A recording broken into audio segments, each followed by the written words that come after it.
फिलिस्तीनी क्षेत्र से चरमपंथियों द्वारा दक्षिणी इजराइल में आग लगाने वाले गुब्बारे भेजे जाने के बाद इजरायली वायुसेना ने बुधवार तड़के गाजा पट्टी पर हवाई हमले शुरू कर दिए। पुलिस और सेना ने कहा है कि गुब्बारे भेजे जाने के बाद किए गए हवाई हमले गाजा और इजराइल के बीच हुए युद्ध विराम के बीच हुए हैं। दक्षिण अफ्रीका के राष्ट्रपति सिरिल रामाफोसा ने कोरोना वायरस की तीसरी लहर के मद्देनजर महामारी को फैलने से रोकने के लिए लगाई गई पाबंदियां और सख्त करने की घोषणा की है। रामाफोसा ने मंगलवार को देश को संबोधित करते हुए कहा कि दक्षिण अफ्रीका के 9 में से 4 प्रांतों में महामारी की तीसरी लहर के मामले आने पहले ही शुरू हो गए और अन्य प्रांतों में भी संक्रमण फैल रहा है। चीन की बैट वुमेन ने वुहान लैब की थ्योरी को बताया बिल्कुल गलत। शी झेंगली ने वैज्ञानिकों के दावों को खारिज करते हुए कहा कि अभी तक ऐसा कोई साक्ष्य नहीं मिला है जो यह साबित कर सके कि कोरोना वायरस वुहान की लैब से निकला है। उन्होंने कहा कि मुझे अभी तक ये समझ नहीं आ रहा है कि कोरोना वायरस के लिए उनकी संस्था को दोषी क्यों ठहराया जा रहा है। चीन ने दुनिया में कोरोना वायरस फैलाकर तबाही मचाई। चीन को इसकी वजह से दुनिया में कई देशों का विरोध झेलना पड़ रहा है। सारी दुनिया में इस वायरस को फैलाकर चीन आराम की नींद सो रहा था। दुनिया को तबाह करने वाले चीन पर अब महातबाही का खतरा मंडरा रहा है। चीन के ताइशन शहर में स्थित एक परमाणु प्लांट से रेडिएशन की खबरें सामने आ रही हैं। संभावना जताई जा रही है कि अब यहां कभी भी विस्फोट हो सकता है। इससे लाखों लोगों की जान जा सकती है। मध्य प्रदेश के रीवा के सिटी कोतवाली थाना अंतर्गत एक अजीबोगरीब घटना सामने आई है। यहां स्थित मकान में अचानक एक बैल घुस गया और सीढ़ियों के माध्यम से वह मकान की तीसरी माले तक पहुंच गया और बेडरूम में बैठकर आराम फरमाने लगा।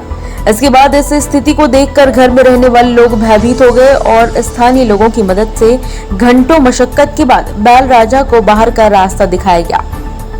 भारत में माइक्रो ब्लॉगिंग साइट ट्विटर को मिला कानूनी संरक्षण अब खत्म हो गया है। आईटी मंत्री रविशंकर प्रसाद ने सिलसिलेवार कई ट्वीट्स करके सरकार का रुख साफ किया है। प्रसाद ने कहा कि इस बात को लेकर कई सवाल उठ रहे हैं कि क्या ट्विटर भारत में कानूनी सुरक्षा पाने का हकदार है।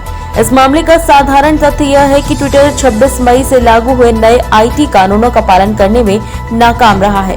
बता दें कि ट्विटर का कानूनी संरक्षण खत्म होने को लेकर केंद्र सरकार ने कोई भी आदेश जारी नहीं किया है। सरकार द्वारा बनाए गए नियम का पालन नहीं करने से ये कानूनी संरक्षण अपने आप खत्म हुआ है। दुर्लभ स्पाइनल मस्कुलर एट्रोफी टाइप 1 से पीड़ित 7 माह की मासूम बच्ची का मंगलवार को निधन हो गया। बेटी को बचाने के लिए जन सहयोग से 40 लाख रुपए की राशि एकत्रित की गई थी। मासूम के इलाज के लिए सहयोग करने वाले लोगों को उसकी मौत से बड़ा झटका लगा है। इस मासूम को बचाने के लिए 16 करोड़ रुपए की लागत वाला एक इंजेक्शन लगाया जाना था। इसे संयुक्त राज्य अमेरिका से आयात किया जाना था।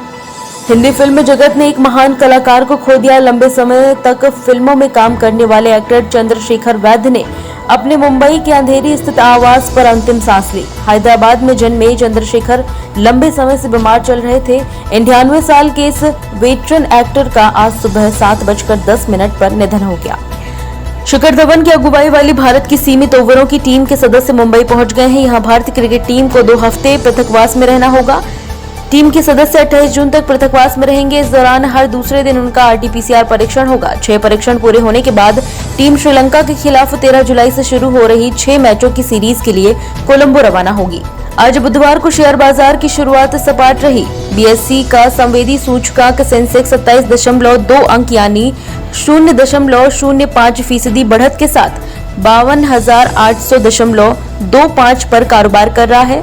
वहीं NSE का निफ्टी 4.50 अंक यानी कि 0.03% गिरावट के साथ 15,864.75 पर कारोबार कर रहा है। आज लगातार तीसरे दिन अडानी कंपनियों के शेयरों में गिरावट नजर आ रही है।